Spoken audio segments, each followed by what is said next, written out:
launched in the Ontario courts. Where and when, I couldn't guess at this stage. I can't even tell you against whom that lawsuit will be launched. Certainly we'll give notice to Air Ontario and to Air Canada, but until we know what, why, and how these things happened, we couldn't guess as to who is going to be sued. Air Ontario began notifying the families of the deceased Friday night. So everybody's being contacted right now as the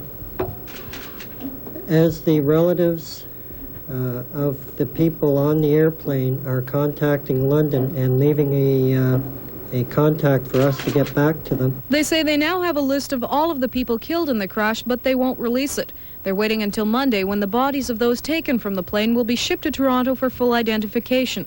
Not all of the calls the company made last night brought bad news. A Winnipeg man who spent most of yesterday evening waiting to hear if relatives were aboard the jet has heard they were not. I had a feeling that possibly relatives of ours were on the same flight, and subsequently discovered that they weren't, which was a relief. But of course our heart still goes out very much to those who are in the midst of real tragedy. Eileen O'Donnell, CKND. In other news today, roughly 200 people celebrated International Women's Day with a march through downtown Winnipeg. This year's theme is Women in Service and Service to Women. As Rose Heinrich reports, what it all boils down to for the participants is funding. The Women's Day March began at the Manitoba Legislature, symbolic of the need for more government funding for women's services. A recent report from a government task force says the province should spend millions of dollars to fight wife abuse and improve welfare benefits for single mothers. The total cost of the report's recommendations adds up to $2.6 million. The government says these changes will come into effect soon. It set up an action team that will spend the next month setting priorities and time limits for implementing the proposals. Organizer Cynthia Devine says it hasn't happened yet. Women's services are still vastly underfunded. Immigrant women and Aboriginal women have special service needs, and these are always under attack. Not only do women's groups in the city want increased government funding, Grace McCant says Native women find it twice as hard to get help in a society that she says is not only unfair to women, but prejudiced against Aboriginal people. If the regular services were adequately funded, whereby they could hire a percentage of Native women, then of course our Native women would automatically go there. Women's Day was first celebrated in 1910. Today they're commemorating past struggles and at the same time demanding further rights, justice, and better living standards, especially for women in minority groups. Would like funding for employment services like Women's Employment Counseling Service and Immigrant Women's Counseling Service to be increased so they could meet the demands of women who are looking at retraining and looking at new jobs. Women's Day is officially celebrated on March 8th, but these women say until the government recognizes it as a national holiday, they'll continue to celebrate it on the weekend. Rose Heinrich, CKND, First News. Finally tonight, a story about the perils of alcohol. City police and fire crews were called to 1834 McDermott at 10:15 last night to investigate an explosion. Turns out the culprit was a 100-gallon cooker attached to a homemade still. Damage to the house is estimated at $20,000.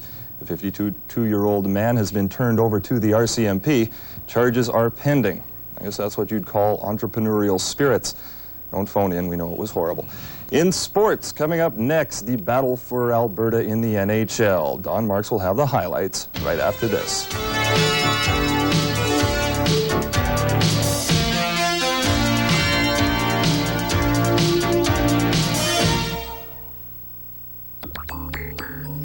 Even a little quackgrass can really cut your yield. And to make matters worse, a little quackgrass has a nasty little habit of becoming a lot of quackgrass. That's why you should control it now, before a little turns into a lot. Roundup controls its roots and all for only $14.50 an acre. Roundup, now only $14.50 an acre, even on a little quackgrass. The Venice Simplon Orient Express. Naturally, the most luxurious train in the world serves the richest coffee in the world.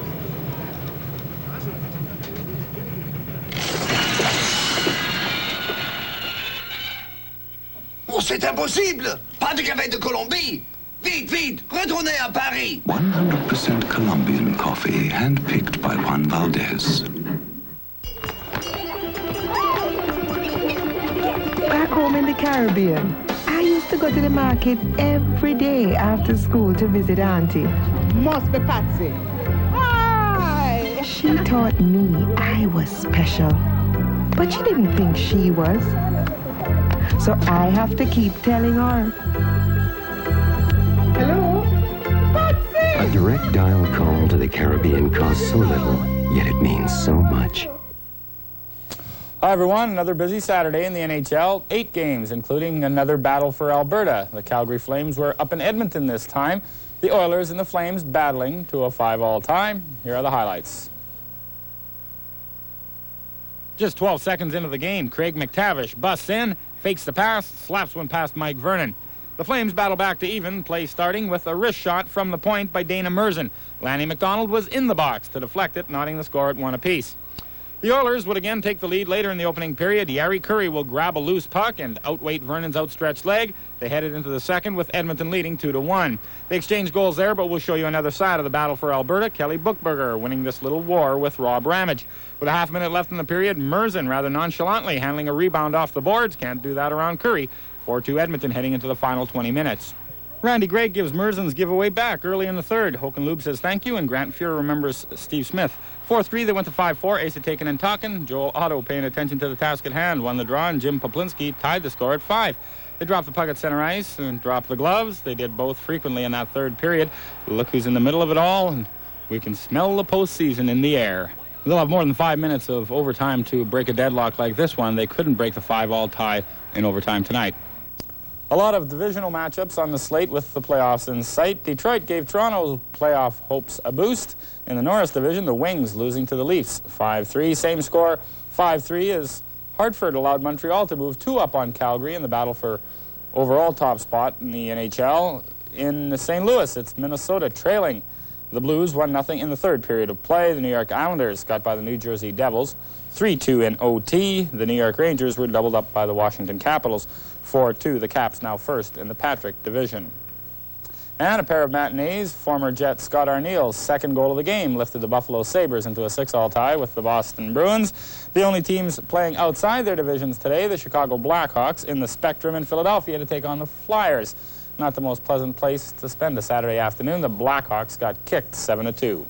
Pick up the action in the second period. 2-1 Flyers. Derek Smith will give the puck to Dave Poulin. His shot misses, but Smith gets the rebound. He beats Chevrier. It's 3-1 for the Flyers. Then Tim Kerr will make a great solo effort here as he holds off Trent Yanni, and with one hand will beat Darren Pan and make it 4-1 for the Flyers. Who says that Tim Kerr's shoulder is bothering him? Flyers will get another one as Pelle Eklund will feed in front for the pocket rocket. Talkett right there, one times it by Chevrier. It's 5-1 for the Flyers. And then we see a good scrap between 2 ex-Toronto Maple Leafs, Al Secord and Bob McGill, kind of renew acquaintances out in the ice. This was a good fight. The final was 7-2 for Philadelphia. Tim Kerr and Rick Talkett each had a couple of goals. It will be British Columbia's Rick Folk against Pat Ryan of Alberta in the final of the Canadian Men's Curling Championship tomorrow. Folk advanced today by beating Ontario's Russ Howard 7-4 in 9 ends. Here are the details. Rick Folk looking to steal one, but his rock, as you'll see in a second, will come up short, and Russ Howard and Ontario will score 2 and lead 2-0 after one end. But BC ties it up in the fourth end. It's not exactly the shot that Rick Folk will want here coming down, but he does get lucky as the rock both stays in the circle, and BC and Ontario were tied at 2. And in the fifth end, BC takes the lead as they steal one. Russ Howard can't get the BC stone to stay. It'll be 3-2 for BC after 5 as you see the stone come down and bang where it should. Then in the seventh, Russ Howard down 5-2. He gets a couple back with this shot, but it wasn't enough even though it was 5-4 after 7 because Ontario loses to BC 7-4. So it'll be BC against Alberta tomorrow in the finals. This note just in, the Brandon Bobcats are in the CIAU Men's Basketball Championship final again. Brandon got by Toronto 85-73 in one semifinal today. The Bobcats will play Victoria for the championship tomorrow. Now to grapefruit ball. It was a good day for both Canadian-based teams down in Florida. Dave Steeb's looking good for the Blue Jays as he pitched Toronto to a 6-3 win over the Chicago White Sox. That's Steeb's second win of the exhibition season. Meanwhile, the Montreal Expos snapped a 4-game spring losing skid with a 3-2 decision over the New York Mets. Here's a look at some of that action. The Mets taking on the Expos. He got roughed up early, facing Andres Galarraga, who drills it right back through the box. That scores in Rex Hudler. Expos on the board, 1-0. Then in the second, men on second and third, and Neil Heaton. It doesn't really rough him up, but gets a nice, beautiful bunt there. Ojeda can't handle it. In comes Mike Blowers to score. It is 3-0 Expos, and Neil Heaton says, all right, you gave me some runs, I'll make it stand up, and he does. As he gets Kevin McReynolds to pop it up, it's heading to the stands. But Andres Galarraga is there, gets the grab over the tarp, and the Expos hand the Mets their 5th straight loss. Bob Ojeda is the loser. He went 4 innings, gave up 7 hits, and all 3 of Montreal's runs. Back to the Blue Jays. Bill Bird is covering their training camp in Dunedin for us. His latest report is about a 35-year-old free agent trying to figure out where he's going to fit in with Toronto. In the offseason, the Blue Jays signed a pair of free agents who, if nothing else, are versatile. Tom Lawless has played 7 positions in the big leagues, Bob Brenly 5. Although he has toiled at first and third in 2 of the 3 outfield positions, Brenly is mostly at home behind the plate, where as late as 1986 he led the National League in fielding percentage. So how much action does Brenly expect to see as a catcher? I don't really know if I can answer that question. Jimmy told me when I came to the Blue Jays that he was happy with Ernie and Pat Borders behind the plate, and from what I've seen in spring training now, I know why. And he didn't promise me any amount of playing time behind the plate, but I'm sure I'll get back there from time to time. He did say that he'd like to give Fred some time off at first base against some left-handers, so I imagine I'll get down there a little bit. It's taking me a little longer than I anticipated to learn our pitching staff. Got some tremendous arms over here and some guys that throw pitches that do things I haven't seen anybody throw a ball and be able to do. And Dave Steeb threw some batting practice yesterday. Not only did guys have trouble hitting it, I had trouble catching it. I had never seen a guy throw a sinker, slider, curveball that broke so late. I realize it's physically impossible, but it seemed like the ball wasn't breaking until the last foot. And I hit a lot of balls off the tip of my glove and didn't catch quite a few of them. Mark Eichhorn has a changeup that even when you know it's coming, it gets you leaning forward towards the pitcher. He's got such tremendous arm motion that the ball just seems like it's never going to get there. Brenly was acquired primarily to be the Blue Jays' right-handed DH. As a career National Leaguer, he wasn't enthused about the extra hitter, feeling it would take away a lot of strategy. But he has a new outlook now that he has a new option. You know, just the fact of staying physically loose will probably be the biggest factor, but I don't think I'll have any trouble keeping my head in the game. I'm sure there's nuances to the designated hitter game that I don't know about, so it's going to be a learning experience for me. At this stage in my career, I think the DH is something that I'm going to like a lot. Just as training camp got underway, Brenly turned 35, almost 2 years younger than Ernie Witt. So Brenly's not thinking retirement just yet. One possibility is the broadcasting booth. Brenly did a very popular post-game show in San Francisco. So what about color or play-by-play? It was fun to pick a topic or pick a subject or pick a player and talk about that for 5 minutes, or a situation that I could talk about for 5 minutes. But as far as carrying a 3-hour broadcast, I don't know if that's something I would look forward to. There's maybe 25 or 30 games out of 162 in a year that are really exciting and that you can get emotionally involved in, and the rest of them it's not always exciting and interesting, and you tend to babble quite a bit, at least from what I've heard, and I don't know if I want to get involved with that.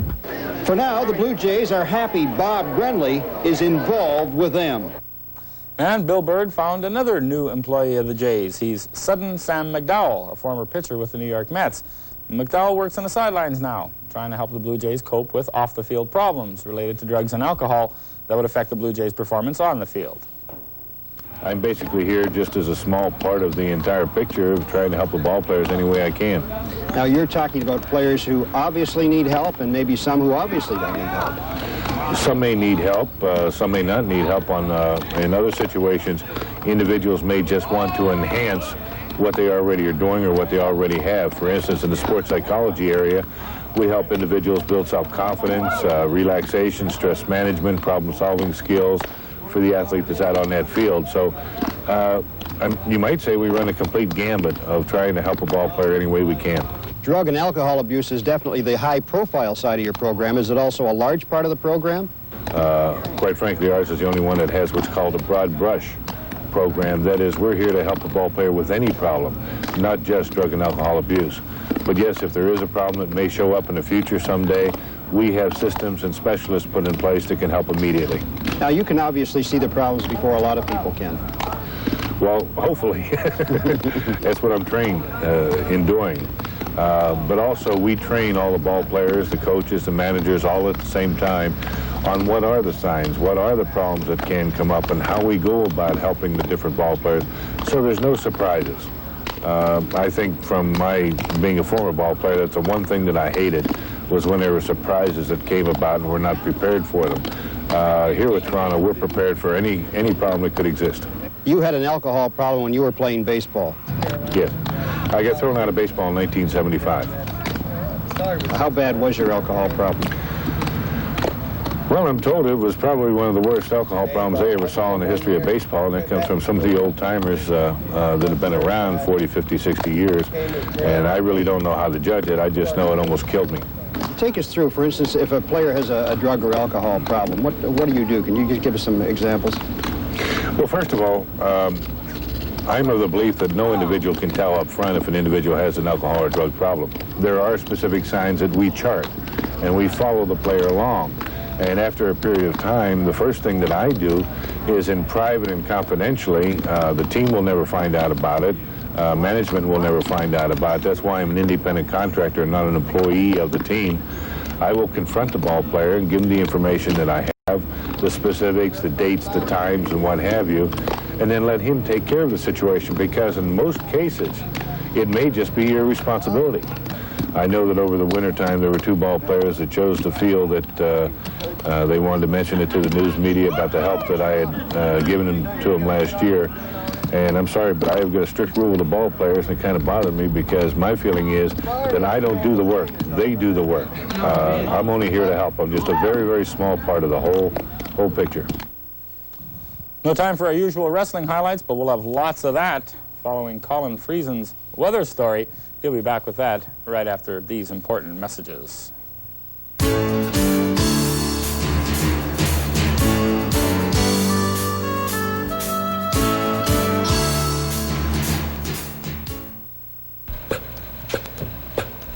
This man chose the wrong courier and was left waiting.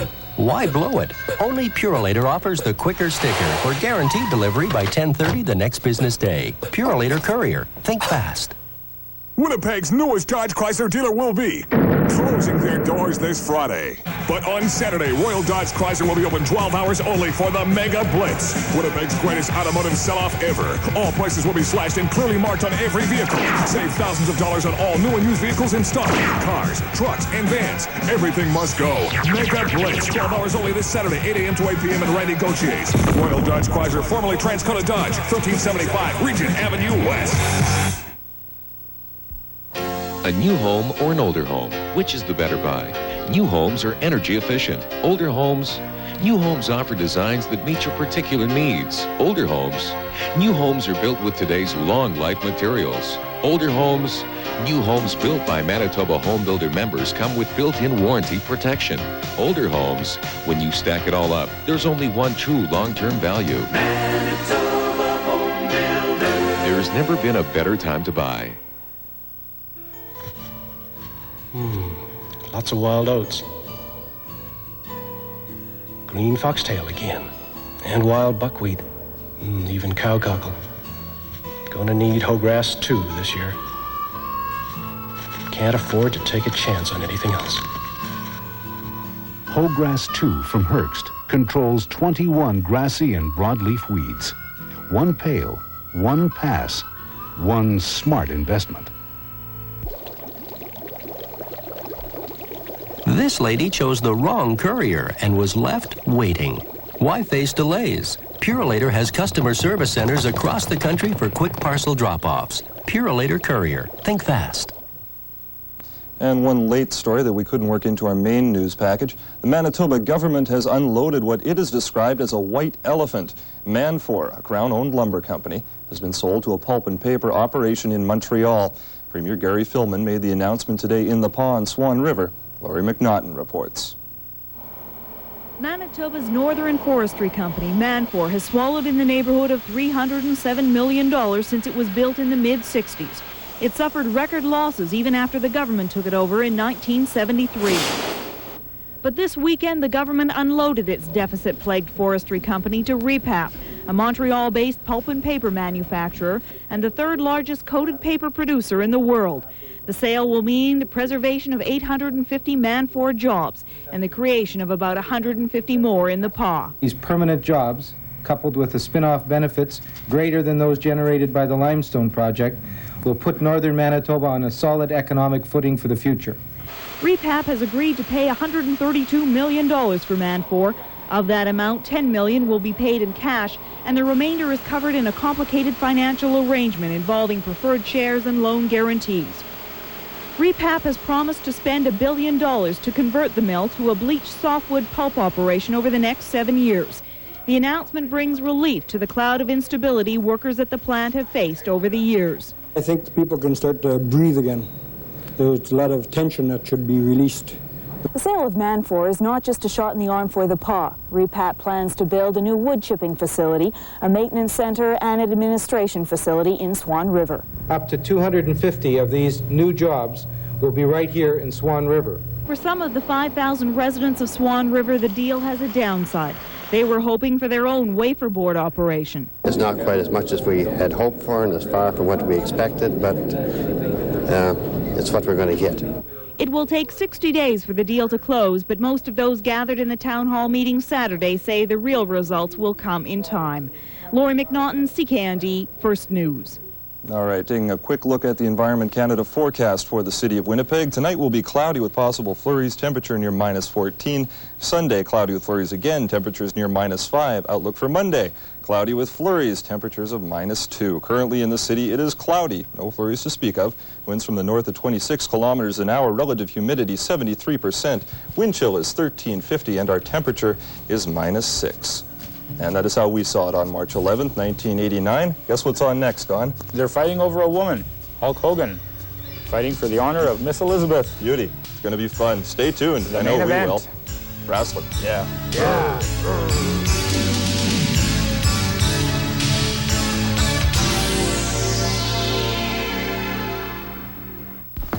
The New Deal. Explain the details, Mr. Page. Lunch? Mr. Page. Dealer's lunch at Bonanza. Their chicken Monterey sandwich and third-pound charbroiled burgers cooked to order with all your favorite toppings and delivered fast to your table. And how does all this tie into history, Mr. Page? It's lunchtime, and I'm history.